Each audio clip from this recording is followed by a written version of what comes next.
আগামী দিন আমি একা, কে থাকবে জানার দরকার নেই, আমি থাকবো। আমার বাপ ভাই কারা আমার সাথে বিড়ি কেটে যেতে রাজি আছেন? হাত তুলে দেখান। রাজি আছেন? রাজি আছেন?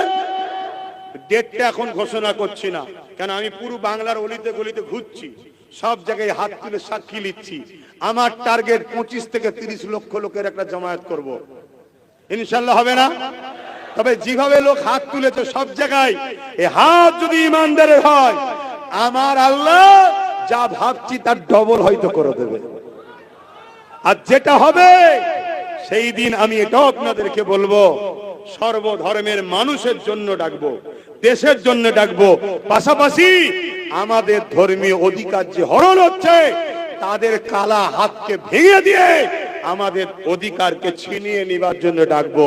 আপনারা আমার সাথে সত্যি সাথ দেবেন তো? গাড়ি ভাড়া দিতে পারবো না, তেল খরচ দিতে পারবো না, কেন আমাকে কেউ করাবে না, আমি নিজে করব। কারা নিজেদের গাঁটের পয়সায় নিজেদের খাবার নিয়ে যেতে রাজি? হাত তুলে দেখান।